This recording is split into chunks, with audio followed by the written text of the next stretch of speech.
So, the P90.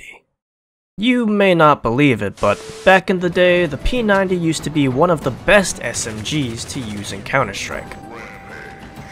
Just like how I actually used to be good at CSGO.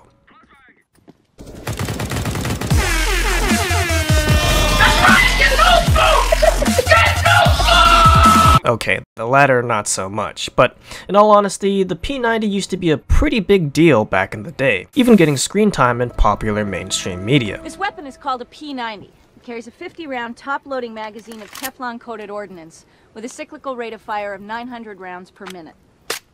But those glory days are all but over. And like a certain nobody's YouTube channel, the P90 has already passed its peak, and is now living out its golden years struggling to stay relevant in the shadow of newer, more silent SMGs in CSGO. That being said, should the P90 retire completely from the current competitive meta, or is there still room for the most expensive SMG in CSGO?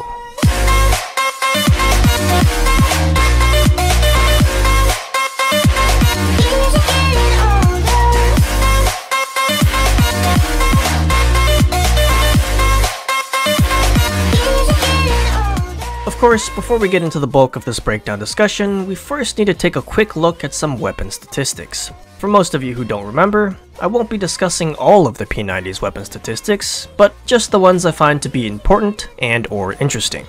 Like always, all of the weapon statistics used today can be found via Sloth Squadron spreadsheet, which will be linked in the description box below. So, to start things off, at $2,350, the P90 is unfortunately the most expensive SMG in CSGO, costing more than both T and CT budget assault rifles with a limited $300 kill reward. But for the premium price, you do get a premium ammo capacity, as the P90 contains a rather large 50-round magazine with 100 bullets in reserve. Speaking of bullets, at first glance, the P90's raw damage values may seem rather low as it ties with both the MP9 and Nova for lowest raw damage in the game at 26 raw damage per bullet. However, it more than makes up for the fact by containing the highest armor penetration of all SMGs at 69%, in addition to also containing the highest consecutive rate of fire at 857 rounds per minute. As such, the P90 maintains a respectable unarmored DPS of 357. While also tying with the UMP for highest armored DPS at 246. Likewise, the P90 also ties with the UMP with a 230 move speed and 3,700 maximum bullet range. However, unlike the UMP, the P90 sports a much better damage falloff of 14% at 500 units, which may only be the second best for SMGs, but is still a good 11% less than the UMPs. As for reload times, the P90 has the slowest combined SMG reload time at 5.34 seconds. Half a second longer than the UMP's reload time, but then again it does have double the UMP's magazine capacity. But of course, more bullets doesn't necessarily mean more kills if you can't hit your target. So let's take a quick look at some weapon and accuracy statistics.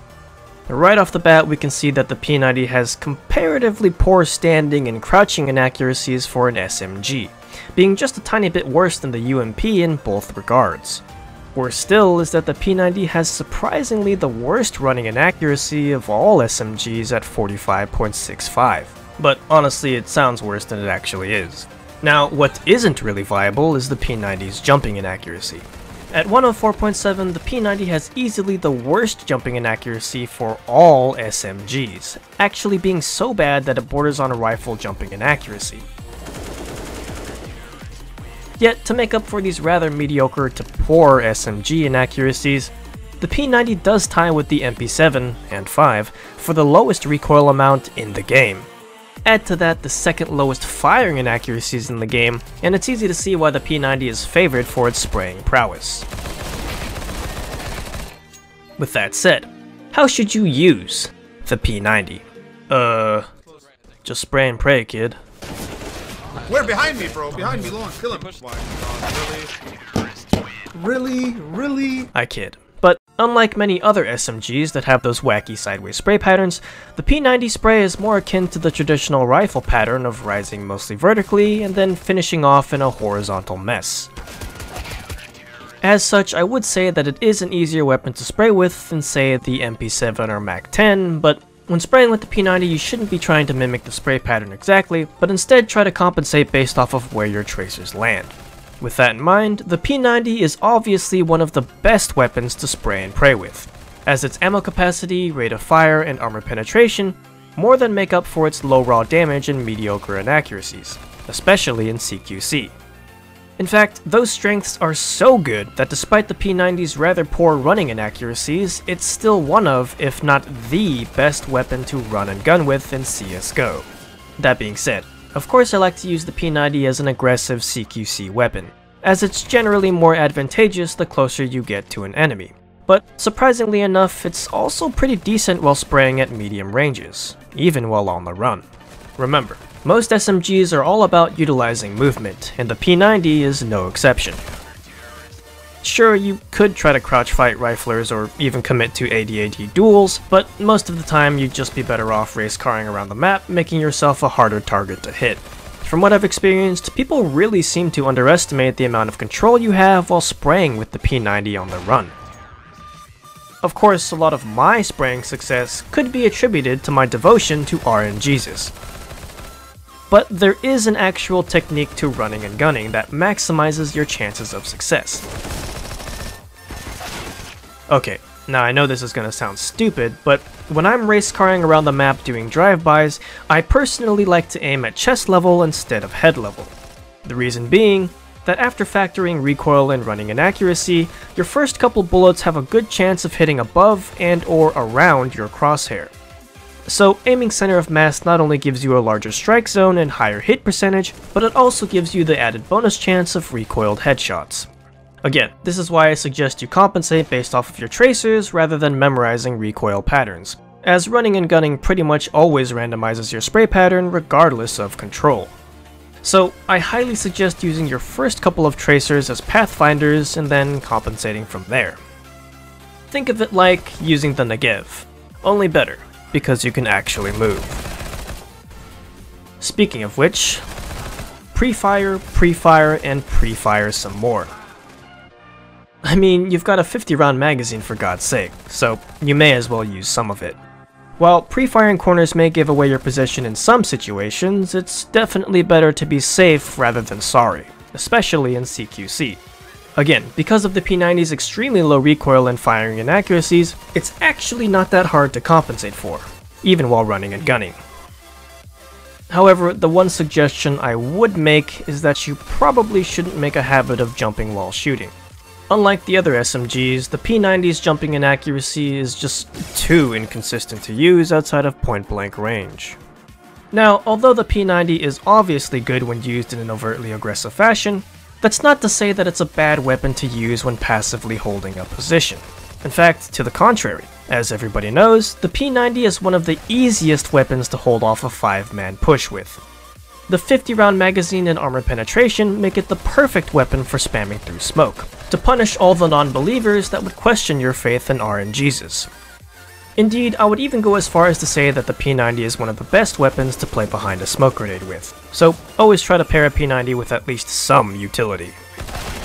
But if the P90 is really so good in both offense and defense, why don't we see more P90s in the current competitive meta?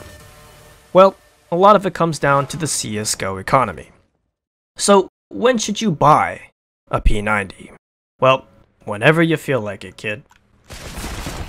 Oh my god, this little bitch, man. I'm kidding. But there is some truth to buying a P90 whenever, which I'll explain more in a bit. But as it stands right now, the P90 is really only a good option for the CT side. Now, while you would think that an aggressive P90 rush would be perfect for T-side players, that's actually not quite the case. Although T-side P90 rushes certainly can be effective, because of how expensive the P90 is along with its reduced $300 kill reward, it's essentially pigeonholed as a rifle round purchase, because you're sure as hell not gonna buy a P90 without armor and maybe utility. Of course, while money is less of an issue for T-side than CT, the AK-47 is just too good to pass up on a full buy rifle round. Not only does the AK-47 give you much more ranged utility, but it also provides that disgusting one-shot lethality at almost any range. Now, I know what some of you may be thinking. Couldn't you just use the P90 for force fire rounds when you can't afford an AK and armor? Yes, of course you could, but the Galil is still $350 cheaper and technically gives you better cost effectiveness with its ranged utility and 35 bullet magazine. Other than that, you're obviously not using the P90 to farm money on anti-ecos, and pistol armor is still stupidly strong. So on eco rounds, you're probably still better off just having one guy force an AK and then scavenging off the dead for a primary weapon. Yet, even with all those drawbacks, the P90 is still viable for the CT side, and I'll tell you why. For one, most common CT assault rifles lack that armored one-shot lethality. So, buying a P90 for CQC works just as well, if not better, than the M4, FAMAS, or even AUG. Plus, it costs noticeably less than the standard CT rifle buy, leaving you an extra $750 to purchase kits or utility, both of which are paramount for CT side success. However, when buying a P90 on full buy rounds, you should make a habit of looking for weapon upgrades, whether it be for an AK, OP, or the rare SG553. Always try to pick up an upgrade to drop for a teammate, if not to keep for yourself. In my experience, most CTs just drop their M4s for AKs anyways, so why not save yourself some money instead of just throwing it all away. With that in mind, the P90 also makes for a fairly decent CT force buy option as well, provided of course that you play to its strengths or in tandem with a teammate. With the P90's extra mobility and rate of fire, it makes for an excellent weapon to finish off wounded enemies, and or distracting enemies just long enough for backup to arrive. Remember, just because you're guarding a bomb site doesn't mean that you can't use your mobility to leapfrog from cover to cover. As for anti-eco rounds, well, again, it's still not cost effective, but it's not nearly as bad as if you were to buy it for T side. Why, you ask? Well, at the end of the day, the terrorists either have to eliminate all the CTs or blow up a bomb site to win, giving them the responsibility to push. In short, the CTs generally have more options in terms of how defensively they choose to play, along with how much map control they want to contest. For example, on Inferno when guarding a site, as a CT you can choose to defend apartments from pit, balk, boiler, or even pushed up inside the hallways. Likewise, on CT side cache, there are a ton of ways to play mid. White box, sandbags, connector, or pushed up close in like 5 other spots. Personally, one of my favorite ways to use the P90 on CT is playing what I like to call passive aggressively. No, I'm not talking about giving people the silent treatment. Instead, I'm purposely playing an aggressively forward position on CT to either catch an enemy off guard or gather information for map control. The great part about using the P90 in this style of play is that not only are you forcing CQC fights, but you also have the added mobility and running accuracy to either quickly fall back into another defensive position, or to push all the way through to deny more of the map or flank enemy combatants. Naturally, besides that, you could always just opt for a flat-out push, but be aware that getting picked off early is usually a bad sign for the CTs. Even so, most of the time, T-side players won't be expecting a random CT to be pushed up so far.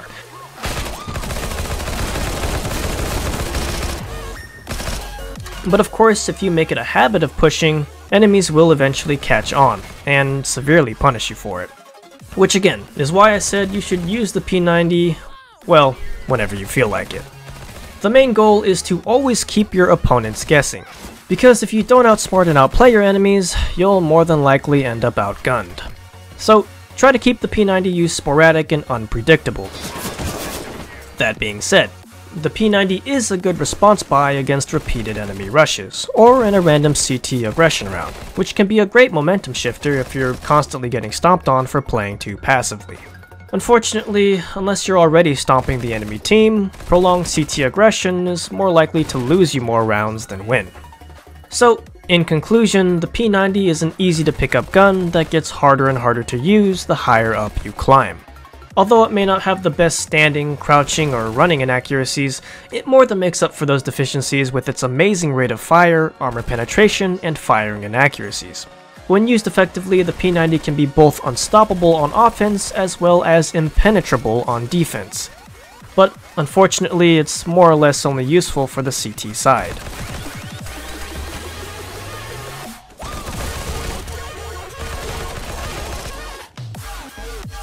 In addition, the weapon requires not only a strong belief in RNGesus, but also a considerably big brain to keep from being outgunned at longer distances.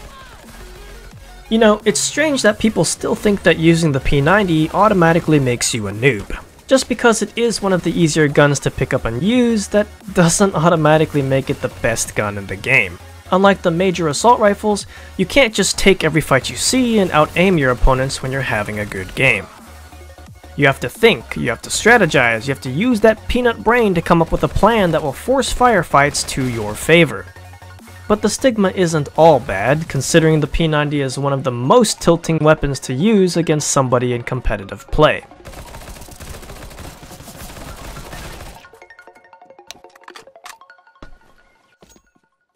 With that said, I do want more people to start using the P90. It's actually a pretty effective gun if you give it the chance. But realistically, that's probably not going to happen. For one, because the MP5 is going to be released in competitive soon, I can see most players buying the MP5 over every other SMG, if nothing but for the novelty.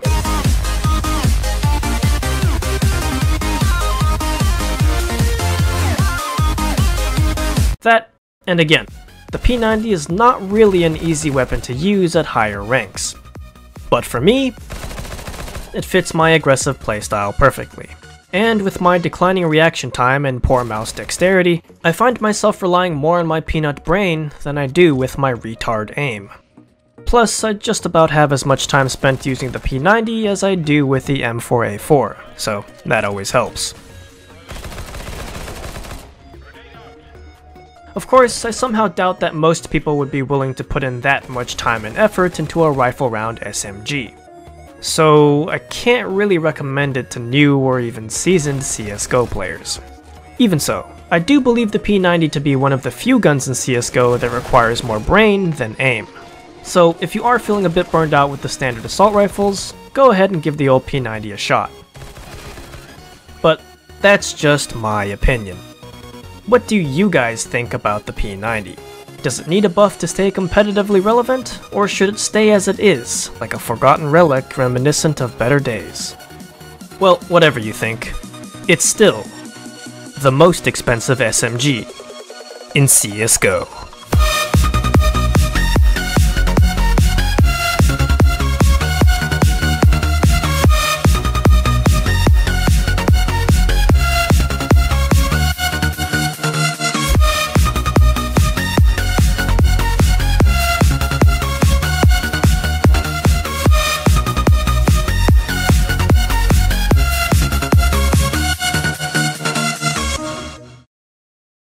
Join me next time when we switch over to Fortnite breakdowns.